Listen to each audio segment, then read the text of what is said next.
must do so soon. 73 days from now, on December 7th, the leaders of the world are gathering in Copenhagen, Denmark, to decide the fate of the human race. This is our deadline. We have until December 7th. We must act before it. Our fine Senator, John Kerry, is the lead negotiator for Congress at these talks. We must send Senator Kerry a strong and clear message that the people and elected officials of his state support immediate and bold solutions so that he can negotiate with courage and conviction we know he possesses. Comfortable that the people of his state have his back. It surely cannot be a coincidence that this day in history falls on December 7th, the 68th anniversary of Pearl Harbor. December 7th, 1941 came 2 years after Germany and Japan had begun violent expansion and internal oppression, as America, the sleeping giant, stood by. Yet with the thunderous clap of that violent attack, America, the giant, sprung to life. We completely transitioned from a peaceful, decentralized civilian economy to the arsenal of democracy. Merry-go-round manufacturers started building gun turrets. Corset manufacturers, gun belts. Our toy makers made bullets. Our car makers, tanks, and fighter planes. We knew that we would stand together or fall alone. And as America, we stood, and we stood tall. In 1940, the United States had produced a whopping total of 4,000 airplanes. After the tragic attack at Pearl Harbor, President Roosevelt challenged the nation. He cast aside the best estimates of our nation's potential and declared that we must produce 60,000 airplanes to make the world safe for democracy once more. Most people thought he was crazy. How could we go from making 4,000 planes one year and 60,000 the next? But others realized the genius of this challenge. Sure, maybe we wouldn't produce 60,000 aircraft, but maybe by shooting for the stars, we would produce 45,000, or 30,000, or even 16,000 aircraft, 4 times as we previously produced. But America knows better than to go in halfway.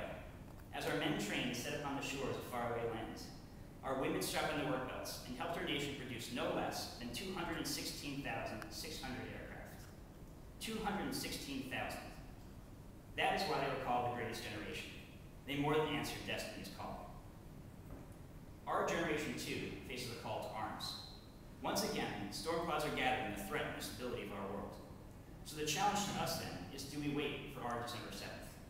Do we stand by and cross our fingers as the leaders of the world gather to negotiate a treaty that most believe will fail? Or do we instead find the courage of the brave men of Normandy who risked far more, so much more than we are asked to give today? Do we muster the strength of our revolutionary fathers and mothers who risked everything they had in the name of liberty? Or do we go quietly into the night, afraid of failing to build enough wind turbines, afraid of failing to retrofit enough homes? Are we so scared?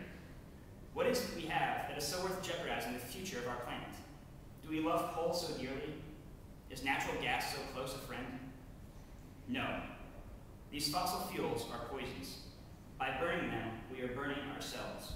We must make every effort to keep every last bit of coal, oil, and natural gas in the ground, where God put them.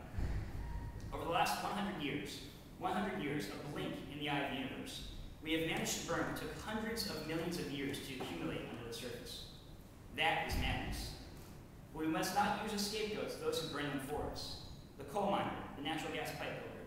These individuals are only doing what our purchasers are telling them we want to do. They are trying to earn a decent living to care for their families, and our society has an obligation to look after them as we complete this needed transition. But we also cannot use their jobs as an excuse to prevent us from doing what needs to be done.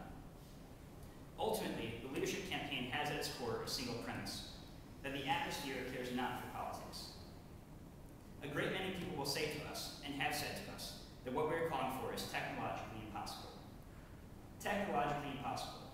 Let's think about that for a second. What is the cause of our problem? Is it not a man-made affliction? If it is a natural process, then perhaps it might be beyond the reach of technology. Or indeed, if it involved us doing something we had never done before, say, building a vessel to carry men to the stars and land them on another terrestrial body, when we had no idea if a person could even survive in outer space, then maybe there would be cause for doubt. Yet this necessary transition is no far-fetched race to the moon. We know how to build solar panels. We know how to build wind turbines. We know how to make electric cars. We know how to make our homes, businesses, and appliances more efficient. Ladies and gentlemen, this is not rocket science. We have the technology today that we need to solve this problem.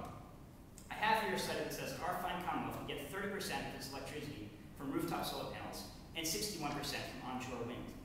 That does not include increases in efficiency and reductions in demand. That does not include the existing nuclear or hydroelectric power that we already have. It does not include new offshore wind, which Dr. Manning clearly pointed out we have more than sufficient quantities of here in Massachusetts, or geothermal, tidal, or small-scale hydro. Why should our state continue to buy oil from Venezuela and Iraq, coal from Appalachia, and natural gas from Canada, when we have ample amounts of Commonwealth wind, sun, waves, and tides to provide all of our energy needs? We have the technology we need. We have the knowledge we need. We lack only the courage of conviction, clarity of vision, and principled determination of a people ready to lead. But today, we now have that determination. And today, we are not in a race to the moon. We are in a race for the earth, for the entire planet upon whose generous supply of food and water we depend for our precious, precious stability. So we can continue to power our hospitals and provide care to the sick without making more people sick through the noxious fumes emitted by the very electricity used to power that hospital. So we can continue to power our schools and provide an engaging atmosphere for our students without putting their very future in jeopardy by the climate-disrupting gases that are produced from the very electricity used to power the schools. So we can continue to power and heat our homes without condemning future generations to a world in which they will never enjoy a nice summer breeze because heat advisories keep them inside for months on end. So we can continue to power our places of worship without simultaneously threatening all of creation. What we are calling for is not radical. What we are calling for is the preservation of the status quo, to allow human beings to continue to live in a civilized world, complete with the blessings and security of reliable agriculture. We are calling for leadership. Not everyone who hears our call will come to our aid, but we do know that a great many people are about to rise from their slumber. This world of contradictions is coming to an end. We will be persistent. We will be bold. We will use principled determination to achieve our ends, but we will not be patient. Patience has expired. Despite even earlier warnings, Congress' first major wake-up call on climatic disruption was in 1988, when James Hansen, NASA's top climate scientist, told the Senate committee he was 99% sure that recent increases in temperature were caused by human emissions. That was over 21 years ago. Most of the student leaders of Massachusetts Power Shift were not yet born when Hansen first alerted Congress to the climate crisis. All are now fully competent leaders in their own right. Yet over the course of their entire lives, Congress has so far failed to act in the face of increasingly confident and intense predictions of doom. We don't just have a climate crisis, we also have a leadership crisis. But we're here to say that before December 7th, Massachusetts will lead. With the kickoff of the leadership campaign, we hereby call upon Governor Patrick to work with us, the students of his state, to turn our platform into a bill that he can introduce within the next month. 1 month from today, on October 24th, citizens in over 100 nations are gathered for the International Day of Climate Action to declare their support for a global treaty to keep atmospheric concentrations of carbon below 350 parts per million. Scores of nations have already adopted this goal. Some, whose very survival is threatened, are not waiting for December 7th to take action. The island nation of Tuvalu is aiming for 100% clean electricity by 2020. The island nation of the Maldives is aiming to be completely carbon neutral by 2020. These are courageous acts, but also deeds of desperation. They understand the need for leadership, but they cannot lead from a position of powerlessness. Only the strong can lead. We therefore invite Governor Patrick to lead this global movement by introducing our bill to the state legislature and push Massachusetts to lead the clean energy revolution. With Governor Patrick's assistance, we can ambitiously move this bill through the House and Senate and have it on his desk to sign before the legislature adjourns on November 18th. Some will say that this legislative timetable is politically unrealistic, but when political reality clashes with scientific reality, it is the politics that must yield to the science, because it will, one way or the other. The question is, will it bend now, while there is still time for us to do the bending in a responsible manner, or will it break violently when we have fully lost control of our climatic stability? The choice is in our hands. We choose survival. We choose stability. We choose leadership. We invite you to join us.